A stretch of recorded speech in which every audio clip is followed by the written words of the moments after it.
예, 오늘 사도행전 4장 32절 37절까지 우리가 읽었습니다. 본문 속에서는 우리 초대교회가 어떤 공동체 생활을 했는가를 우리가 알 수 있는 그런 내용을 우리가 이 본문 속에서 알 수가 있습니다. 믿는 무리가, 그러니까 이제 성령 강림 사건을 통해서, 그러니까는 우리 누가복음 속에서 읽어보면 12명의 예수님의 제자들이 있고, 그 다음에 70문도, 그리고 이제 마가의 다락방에서는 120문도, 거기서 이제 방언을 통해서 유대인들이 그 주위에 몰려들었을 때, 이제 바울이 성령론을 통해서 기독론으로, 또 구원론으로, 그리고 부활의 증인으로, 그리고 회개의 복음, 또 죄사함의 복음을 선포할 때 3,000명이 돌아왔고, 그리고 이제 성전 미문에서 안진뱅이를 일으키면서 또 솔로몬 행각에서 베드로가 복음을 전할 때 거기서 예루살렘에 남자만 5,000명이 주님을 영접하는 놀라운 부흥의 역사가 있었죠. 그러니까 큰 공동체로 교회가 부흥하게 됐고, 그 믿는 무리들이 아마도 가정교회 중심으로 이렇게 그룹 모였겠죠. 어느 정도 나름대로는 뭐 사도행전은 구체적으로 나와 있지 않지만 나름대로 조직을 세워서 사도 12명이 뭔가 이렇게 조직적으로 구분을 해서 성도들을 돌보았을 것입니다. 그 공동체가 한 마음과 한 뜻이 되었다. 한 마음과 한 뜻이 되어서 모든 물건을 서로 통용했다, 이렇게 말하고 있고, 자기의 재물을 조금이라도 자기 것이라고 이렇게 주장하지 않았어요. 그러니까 그 공동체가 얼마나 순수했는가를 알 수가 있고, 여기서 말하는 한 마음과 한 뜻이 과연 무엇에 한 마음과 한 뜻이 되었는가라고 했을 때, 이어지는 말씀 속에서 사도들이 큰 권능으로, 이 권능이 이제 헬라어로 dynamis라고 그러는데, 큰이라는 것은 우리가 뭐 메가톤급이다, 이 메가라는 말을 써요. 그러니까 이 dynamis, 큰 권능이, 능력이 거대한 능력으로, 큰 능력으로 사도들에게 임했는데, 그들이 그 권능을 가지고 무엇을 증거했다고요? 누가는 계속해서 반복해서 뭘 중요하게 얘기하냐면 예수 그리스도의 부활을 중요하게 얘기해요. 사도들이 성령의 그 큰 권능을 받아서 예수 부활의 증언을 할 때 그 무리들 앞에서, 그러니까 그 무리들이 큰 은혜를 받았다, 이렇게 이야기하고 있죠. 그래서 그 부활의 증인으로서 사도들이 그 말씀을 증거할 때 예수 그리스도를 영접했던 많은 사람들 속에 부활에 대한 소망을 갖게 되는 것이죠. 그래서 우리가 주일날 제가 이제 그 뒷배경으로 예루살렘의 현재 모습을 보였는데, 감람산에서 내려다보는 예루살렘인데요. 그 감람산에서 내려오면 이제 골짜기거든요. 이렇게 계곡처럼 밑으로 내려가는 골짜기. 그 골짜기가 기드론 골짜기예요. 기드론 골짜기인데 여러분이 기억날지 모르지만 그 뒤에 집처럼 조그만 것들이 이렇게 다닥다닥 붙어 있는 모습을 여러분이 기억나는지 모르는데, 그게 집이 아니라 묘지예요, 묘지. 거기에 수많은 묘지들이 있습니다. 왜 그러냐면 예수님께서 재림하실 때 감람산으로 오실 때 어떻게 한다고 그랬어요? 죽은 자들이 다시 살아난다고 그랬죠. 그래서 제일 먼저 부활하기를 소망하는 사람들이 거기에 이제 묘자리를 사는 게 사실은 굉장히 비싸다고 그래요. 그럼에도 불구하고 거기에 묘지들이 어떻게든지 거기에 묻히기 위해서 많은 사람들이 여전히 그곳에 이제 장례를 거기서 치른다고 합니다. 그러니까 예수님의 재림 때에 바로 제일 먼저 거기 무덤에 죽었던 자들이 부활할 것을 소망하면서 이제 거기에 묘지가 그렇게 많이 생기게 됐는데, 어쨌든 예수님의 부활을 사도들이 아주 권능을 가지고 증거를 했고, 그것이 바로 한 마음과 한 뜻이 되는 동력이 된 거예요. 그들이 무엇으로 한 마음 한 뜻이 되었는가라고 했을 때, 예수님의 부활하심에 대한 소망, 예수님이야말로 하나님의 아들이었고 죽음의 권세를 이기셔서 부활하신 분이며 반드시 그분이 다시 재림하시면, 다시 오시면 우리가 또한 부활할 것이다 라는 그 소망을, 그 뜻을 한 마음으로 그들이 가졌다는 거예요. 그리고 예수님께서 1장 8절에 제자들에게 당부했던 땅끝까지 이르러 이 부활의 증인이 될 것에 대한 사명, 이것이 또한 한 마음과 한 뜻이 된 거예요. 그러니까 그 수많은, 거의 뭐 10,000명에 가까이 이르는 그 수많은 그리스도인들이 동일한 마음, 부활에 대한 소망, 그리고 동일한 사명감, 그리스도인으로서 부활의 증인이 되어야 된다. 그리스도인들은 그 동일한 마음을 가졌을 때 거기서 이런 자발적인 자기의 소유를 내려놓고 그것을 교회 앞에, 사도들 앞에 내려놓는 그런 역사들이 자발적으로 일어났다는 것이죠. 이러한 현상을 뭐 어떤 사람들은 뭐 초대교회 공산주의와 같다. 이거 말도 안 되는 얘기입니다. 어디다가 공산주의를 여기다 붙입니까? 말도 안 되는 거죠. 근본적으로 그것은 다른 거예요. 그런 거에 우리가 동의해서는 안 됩니다. 형식이 공산주의라고 절대로 인정해서는 안 되는 거예요.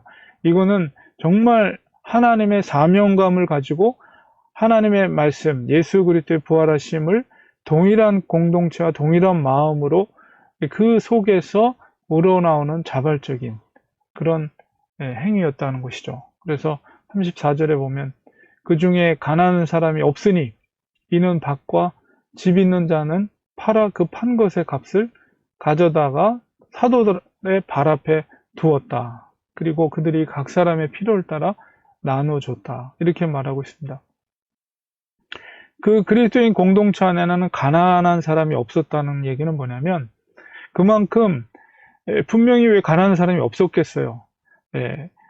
그 예루살렘의 생업의 문제 속에서 가난한 사람들도 분명히 있었을 것이고 또 그리스도인들 중에서는 가난한 사람이 있었어요. 그런데 여기에 가난한 사람이 없다고 표현한 것은 그만큼 그 공동체가 자기의 어떤 사람들은 우러나오는 마음으로 자발적으로 자기의 밭과 혹은 자기의 집도 팔아서 그 판 물질을 가지고 사도들의 발 앞에 두었다라는 것은 뭐냐면 그 소유권을 포기하고 사도들이 필요에 따라서 사도들이 그것을 쓸 수 있게 자기 소유권을 내려놓았다는 거예요.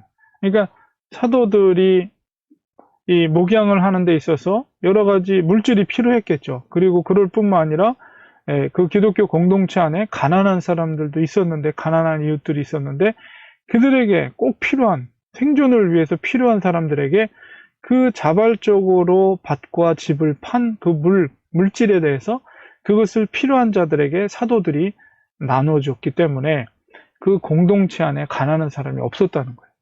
얼마나 놀라운 그 공동체의 모습인지 모릅니다. 그래서 예수님께서도 누가복음에 이런 말씀을 하셨죠.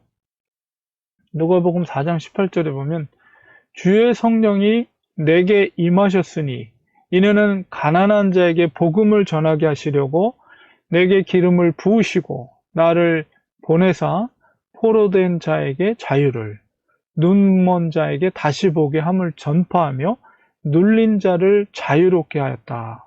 그리고 누가복음 7장 22절에도 요한의 제자들에게 이제 말할 때 예수님께서 너희가 가서 보고 들은 것을 요한에게 알리되 맹인이 보며 못 걷는 사람이 걸으며 나병 환자가 깨끗함을 받으며 귀 먹은 사람이 들으며 죽은 자가 살아나며 여기에 가난한 자에게 복음이 전파된다 하라. 예수님의 이 말씀 속에서 가난한 자에게 복음을 전하게 하시려고, 가난한 자에게 복음이 전파된다. 이 말씀 속에 이 말씀을 우리는 무조건 영적인 의미로만 해석해서는 안 됩니다. 물론 구원에 이르는 영적인 구원의 복된 소식을 전하는 것도 맞는 말씀이지만, 그러나 이 말씀 속에는 이 문맥 속에서 보면 나병 환자를 진짜 치유했어요. 이것을 단순하게 영적으로 구원한 것이다 이렇게 해석하지 않고 진짜 못 걷는 사람을 걷게 하셨고, 귀 먹은 자를 듣게 하셨고, 죽은 자를 살리셨어요. 직접. 그렇기 때문에 가난한 자에게 복음이 전파된다는 의미는 단순하게 영적인 것뿐만 아니라 그들의 물질적인 필요도 주님께서 공급해 주셨다는 것을 동시에 우리가 인식을 해야 됩니다. 그러니까 우리가 가난한 자에게 복음을 전한다는 것을 교회의 사명이 그들에게 어떤 물질적인 필요에 대해서는 상관하지 않고 단순하게 복음만을 전한다라고 이해해서는 안 되는 거예요. 이것을 오늘날에는 뭐 홀리스틱 가스펠이라고도 하고 총체적인 복음이라고 하는데, 주님은 반드시 오병이어의 기적처럼 가난한 자에게 먹을 것도 공급해 주셨고, 그것뿐만 아니라 복음의 메시지도 동시에 공급해 줬다는 것입니다. 그러니까 예수님의 이 말씀을 제자들과 교회 공동체가 순수하게 그것을 이루어 갔다는 거예요. 그런 의미 속에서 가난한 자에게 가난한 사람이 교회 공동체에는 없었다라는 것을 이야기하고 있는 것입니다. 물론 이러한 모습이 모든 역사를 뛰어넘어서 모든 교회가 반드시 이래야 된다라는 것을 보여주기 위해서 누가가 이것을 기록했다고는 보진 않아요. 왜냐하면 이것은 초대교회가 그만큼 마음을 같이 했고 복음의 증인으로서의 살려고 하는 사명감이 너무나도 뜨겁게 불타올랐다는 거예요. 거기에 모였던 무리들이. 그러니까 그 속에서 그 목적을 이루기 위해서 자발적으로 자기의 집과 재산을 팔아서 그 사명을 위해서 쓰임받을 수 있도록 헌신하는 자들이 많았다는 것을 보여주는 것이죠.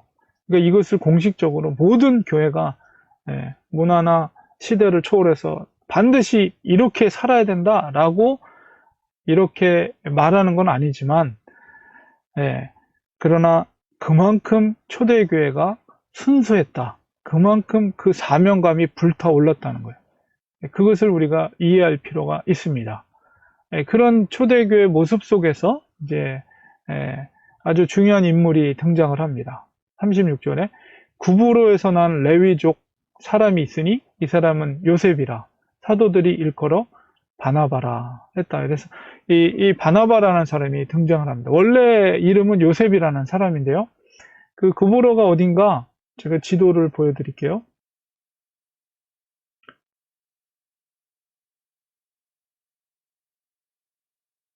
구브로의 바나바, 여러분이 지도를 보시면 지중해가 보이죠?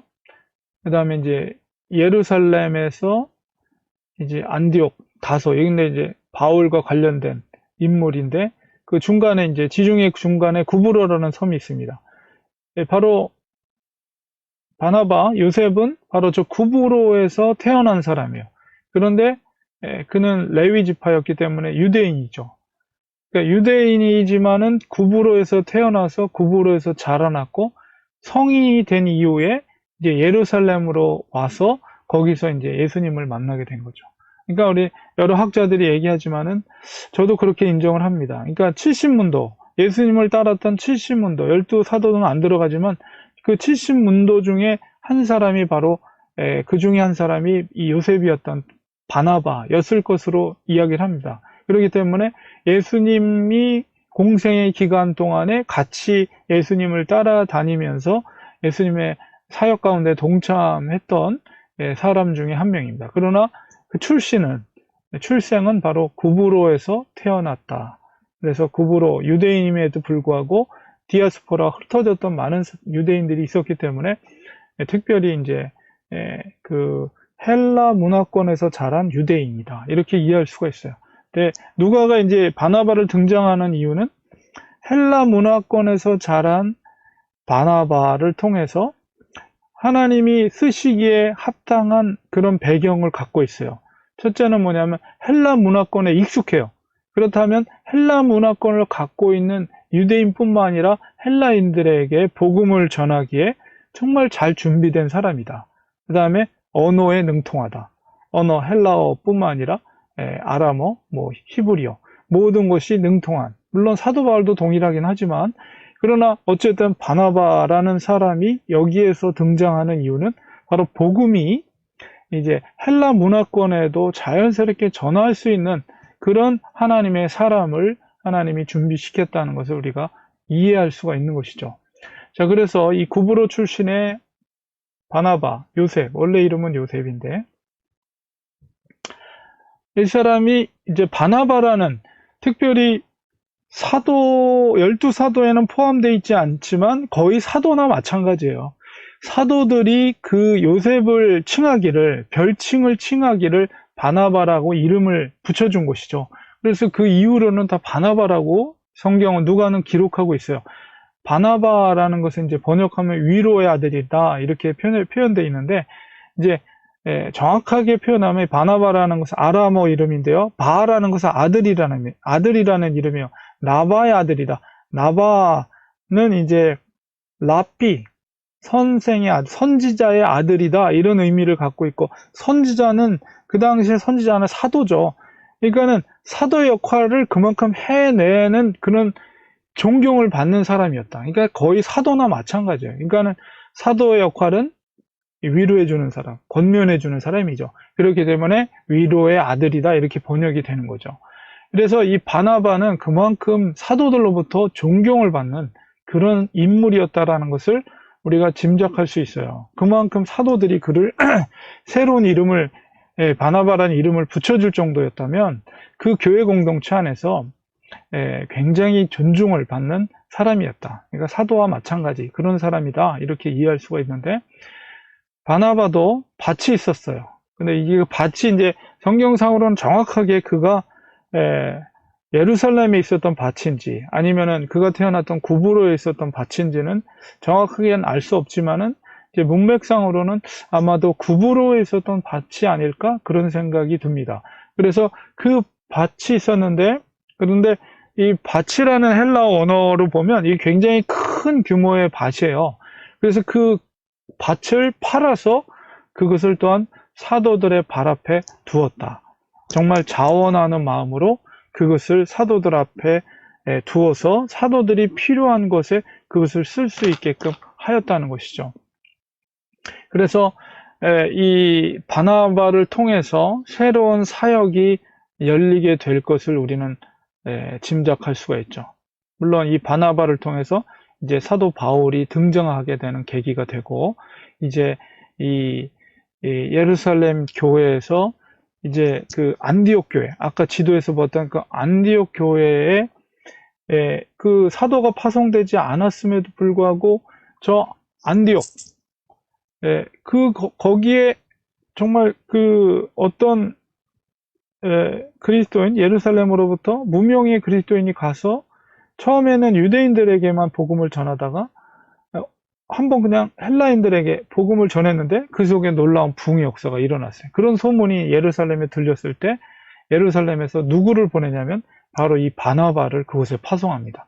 그러니까 그만큼 예루살렘 교회에서 얼마나 그의 인격이라든가 그의 믿음이라든가 그의 됨됨이라든가 그 다음에 위로의 아들이라는 별칭을 받을 정도로 그가 사람들에게 큰 용기를 주고 믿음을 돈독하게 하고 그런 능력이 탁월했으면 이 예루살렘 교회에서 안디옥으로 바나바를 파송했겠어요.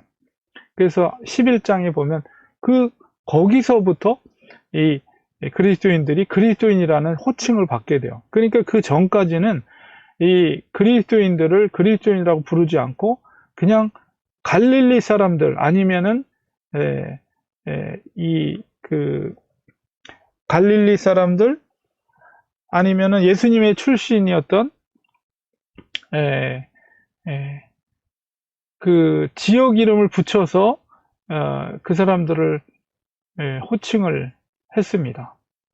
그러나 안디옥에서 바나바가 거기서 사역을 하기 시작하면서 크리스찬이라는 호칭을 받게 되죠. 그만큼 이제 바나바가 정말 훌륭한 인물이라는 것을 알게 되고, 그 다음에 오늘 본문 속에서 초대교회 공동체가 얼마나 순수했으며 그들이 자원하는 마음으로 헌신했는가. 그래서 그 수많은 공동체 안에 가난한 자가 없을 정도로 그들이 유무상통하며 그의 필요를 공급해 주었던 순수한 공동체라는 것을 우리가 깨닫게 됩니다. 여기서 우리가 오늘날 우리 교회 모습 속에서 우리가 회복돼야 될 것은, 물론 똑같이 그렇게 될 수는 없지만, 그러나 그들이 한 마음과 한 뜻으로 이 그리스도의 증인된 삶을 살려고 했다는 것, 그리고 그런 사명감을 가지고 살려고 했다는 것은 우리가 본받아야 돼요. 이건 한국의 오늘날 그 신천지 때문에 얼마나 시끄럽습니까? 그들이 그 짧은 시간 동안에 뭐 25만 명까지 그렇게 성장했었던 이유가 뭘까? 우리가 물론 그들의 이단성이라든가 잘못된 모습, 우리가 비판은 해야 되겠지만은, 아니, 그런 이단들이 그렇게까지 급성장할 수 있었던 요인이 무엇인가? 이런 걸 생각해 볼 때, 솔직히 교회가 반성해야 될 점이 많이 있습니다. 그러니까는 우리 초대교회 모습 속에서 그들이 정말 한 마음과 한 뜻으로 사명감이 불타오르는, 그리고 성령의 권능으로 그들이 사도들이 선포한 그 말씀, 예수 그리스도의 부활의 증인의 그 말씀 속에서 그들이 동일한 한 마음을 가졌고, 그것이 뜨거운 그 자원하는 마음을 가지고 가난한 자들을 유무상통하고 가난한 자가 없을 정도로 교회 공동체 안에, 그리고 그들의 그런 실천과 삶이 그 교회 바깥에 있는 사람들에게도 감동이 되어서 날마다 그리스도 공동체 안에 들어오고자 하는 소망하는 사람들이 많이 생겼다. 그렇기 때문에 예루살렘 교회가 급성장하는 놀라운 역사들이 일어났다는 거예요. 그만큼 영향력이 컸다는 거예요. 한 사람 한 사람이 한 마음이 되어서 부활의 증인이 되었다는 거예요.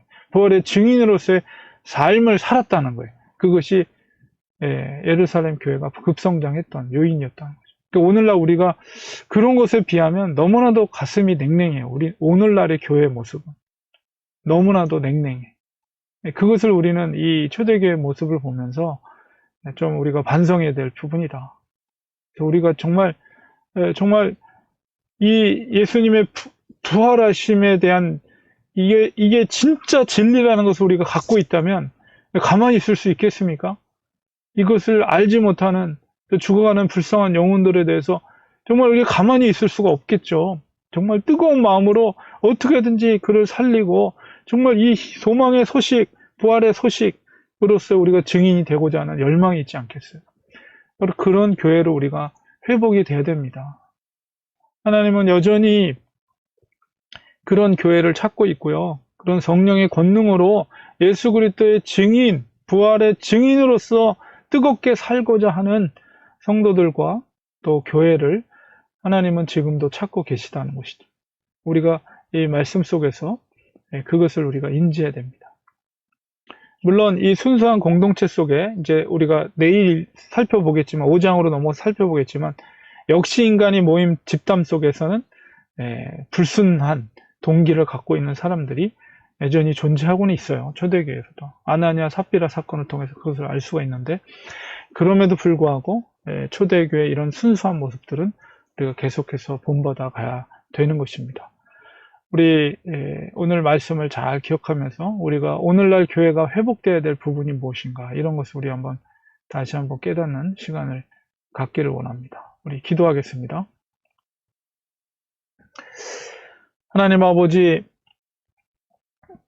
오늘 말씀 속에서 초대교회 순수한 교회 공동체 모습, 그러나 무엇보다도 중요한 것은 그들이 주님께서 당부했던 땅끝까지 이르러 예수 그리스도의 부활의 증인이 되라는 그 말씀에 그들이 한 마음이 되었다는 것입니다. 그런 사명감에 불타오를 때 그들의 소유도 사도들 발 앞에 내려놓으며 사도들의 목양의 사역에 필요한 것들을 위해 나눌 수 있는 것에 정말 기쁨으로 그것에 동참하고, 그 사역 가운데 정말 기쁨으로 그것을 사역을 감당했던 것을, 자기 것을 내려놨던 것을 우리 보게 됩니다. 그것을 통해서 교회 공동체 안에는 가난한 자가 존재하지 않았다라고 표현될 정도로 그들은 필요를 공급해주는 아름다운 공동체였음을 우리가 보게 되고요. 그 다음에 그들의 그 모습이 주위에 믿지 않는 자들에게도 정말 본이 되어서 교회 바깥에 있는 사람들도 나도 그리스도인이 되고 싶다라는 열망을 갖게 할 정도로 교회의 부흥의 역사가 일어난 것을 보게 됩니다. 하나님, 오늘날 우리 교회도 냉랭한 우리 오늘날의 현대 교회 모습 속에서 우리 자신을 부끄러운 모습을 고백합니다. 용서하여 주시고 주님의 복음이 우리 속에 불타오르게 하시고 그 사명감이 예수 그리스도의 부활의 증인으로서의 사명감이 불타오르는 우리들이 되게 하여 주셔서 이 시대 속에서 정말 하나님이 기뻐하신 뜻이 무엇인가를 알게 하시고 정말 가난한 이웃들에게 필요한 것을 공급해 주며 예수 그리스도의 복음을 증거할 수 있는 정말 초대에게 그런 아름다운 제자들의 모습이 우리 속에도 회복될 수 있도록 하나님의 은혜를 베풀어 주시옵소서. 예수님의 이름으로 간절히 기도드리옵나이다. 아멘. 예, 제가 그 뒤에 배경으로 나타난 곳이 바로 구브로에 있는 바나바 기념교회입니다. 지금 구브로라는 섬으로 가면 바로 바나바가 죽은 또 묘지도 있고요. 조그만 묘지도 있고, 그다음에 바나바를 기념하면서 세운 그런 기념 묘지가 이렇게 있습니다. 기념교회가. 우리 바나바는 구브로에서 복음을 전하다가 유대인들에게 의해서 순교를 당했다는 그런 이야기가 전해집니다. 그래서 이제 구브로에 가면 이런 구브로 바나바 기념교회가 예배당이 이런 모습으로 지금도 존재하고 있습니다.